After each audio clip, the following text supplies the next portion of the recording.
ఎంత అద్భుతంగా నిర్వహణ జరుగుతుందో సైబరాబాద్ మున్సిపల్ కమిషనరేట్ ఆఫీస్ కూడా అంత అద్భుతంగా నిర్మించి ఈరోజు మనం మీకు అందించాలని ఈరోజు ప్రారంభోత్సవ కార్యక్రమాలు చేసుకున్నాం. అందుకే మిత్రులారా, మీరు సహకరించండి, మీరు అండగా నిలబడండి. అదేవిధంగా మా గాంధీ గారు చెప్తున్నారు, అన్న పేదోళ్ళకి ఇండ్లు లేవని.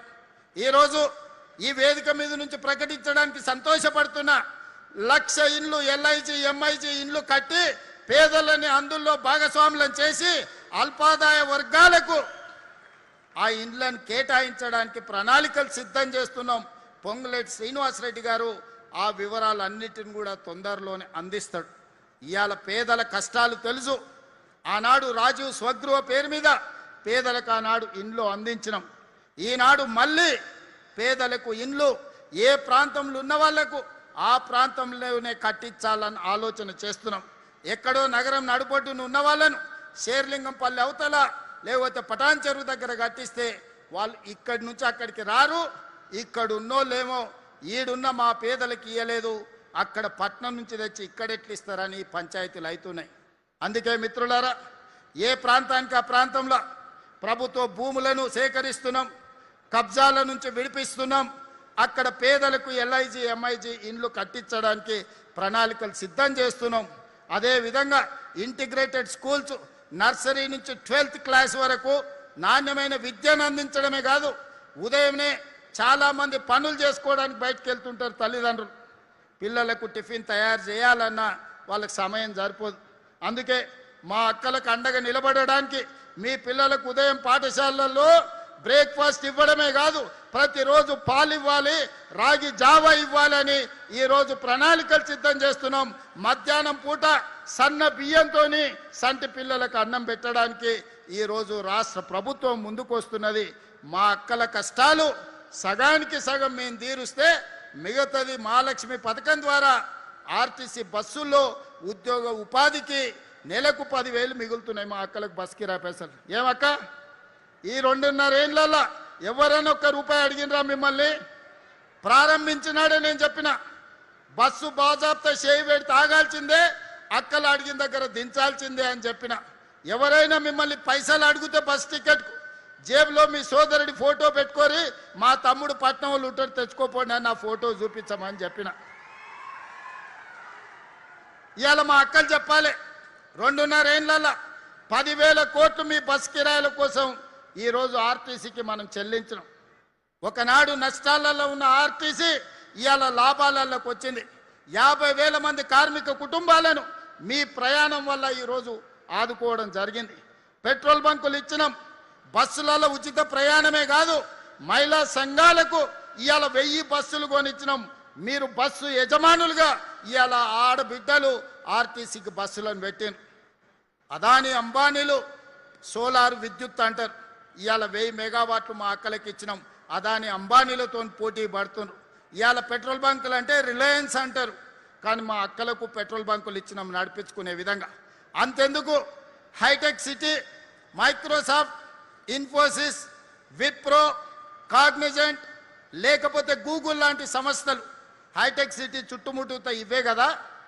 ఇందిరా మహిళా శక్తి స్టాల్స్ 3.5 ఎకరాలలో 150 స్టాల్స్ 1000 కోట్ల భూమి ఆడబిడ్డలకిచ్చి ఐటీ కంపెనీలతో పోటీ పడే విధంగా అమెజాన్ వెబ్సైట్లో మా ఆడబిడ్డలు తయారు చేసే ఉత్పత్తి వస్తువులను ఈరోజు ఆన్లైన్లో అమ్మే ఆత్మగౌరవం మా ఆడబిడ్డలకు వచ్చింది. నేను ఆనాడే చెప్పిన, 1 కోటి మంది మహిళల్ని కోటీశ్వరులను చేసే వరకు నిద్రపోయేదే లేదు. ఆడబిడ్డ అంటే కోటీశ్వరాలు కావాలి, కుటుంబ సభ్యులను కాపాడుకోవాలి అని ఈరోజు ప్రణాళికలు సిద్ధం చేసినాం. 2034కు $1 ట్రిలియన్ ఎకానమీకి తెలంగాణ రాష్ట్రాన్ని తీసుకెళ్ళాలి. 2047కి $3 ట్రిలియన్ ఎకానమీ ముందుకు వెళ్ళాలి అని ప్రణాళికలు చేసినాం.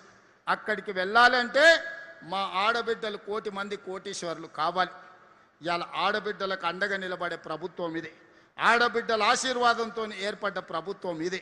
అందుకే ఈ ప్రభుత్వంలో మొదటి ప్రాధాన్యత ఆడబిడ్డలకు ఉంటుంది, రెండో ప్రాధాన్యత మా నిరుద్యోగ యువకులకు ఉంటుంది.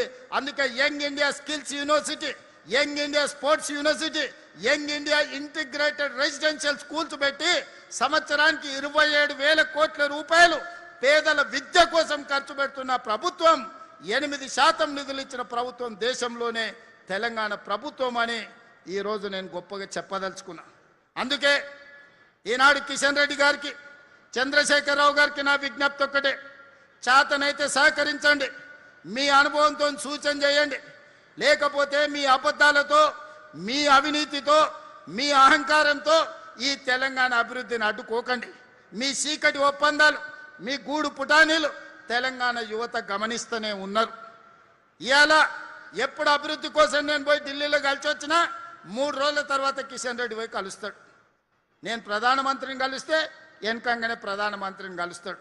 నేను అర్బన్ డెవలప్మెంట్ మినిస్టర్ని కలిస్తే 3 రోజుల తర్వాత కలుస్తాడు. నేను రైల్వే మినిస్టర్ని కలిస్తే 3 రోజుల తర్వాత పోయి కలుస్తాడు. నేను కలుద్దాం రమ్మంటే రాడు. నేను కూర్చొని వాళ్ళని ఒప్పించి మెప్పించి ఒక దారిలోకి పట్టుకొస్తే మన మంచి కాసిన పాలలో ఉప్పేసినట్టు పోయి చెప్తాడు, నువ్వు ఇస్తావు అంటే ఆయనకు పేరు వస్తుంది, మళ్ళీ వాళ్ళ ప్రభుత్వం వస్తుంది, నువ్వు చెయ్యకని పోయి కాళ్ళలో కట్టబెడుతుంటాడు ఈ కిషన్ రెడ్డి. ఇట్లాంటి బుద్ధులు మానుకోండి కిషన్ రెడ్డి గారు.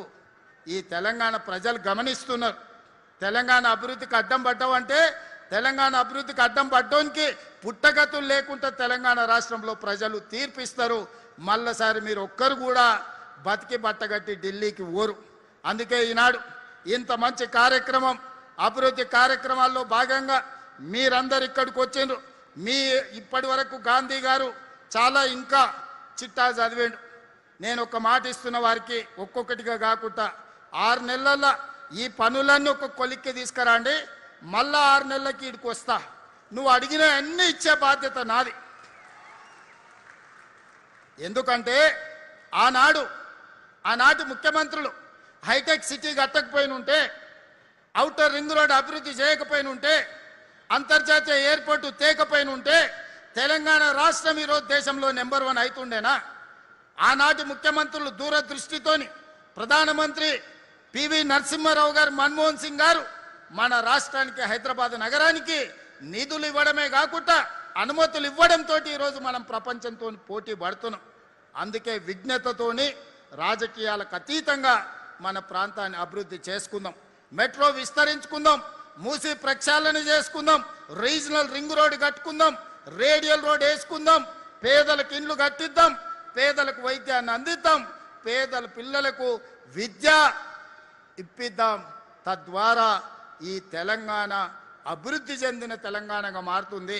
ఆనాడు వాళ్ళు విధ్వంసం చేస్తే ఈనాడు తెలంగాణను వికాసం వైపు నడిపించడానికి మన ప్రభుత్వం పనిచేస్తుంది. నిండు మనసుతోని మీరు ఆశీర్వదించండి. రాబోయే 24 నెలలు నిరంతరం రోజుకు 18 గంటలు పనిచేసి అభివృద్ధి చేసే బాధ్యత మాది. ఆఖరి 6 నెలలు ఎన్నికల కోసం, రాజకీయాల కోసం వస్తాం. ఆనాడు ఈ ప్రాంతంలో జరిగిన అభివృద్ధి, షేర్లింగంపల్లి 5-6 అసెంబ్లీలు అయితే రాబోయే రోజుల వేదిక మీద ఉన్న మిత్రులందరికీ టికెట్లు ఇచ్చే బాధ్యత నాది. వాళ్ళందరినీ గెలిపించుకునే బాధ్యత అరికపూడి గాంధీది, పట్నం మహేందర్ రెడ్డిది, శ్రీధర్ బాబు గారిది. మెరికల్ లాంటి నాయకులు వేదిక మీద ఉన్నారు. వాళ్ళందరికీ ఎమ్మెల్యేలై సేవ చేయాలన్న ఆలోచన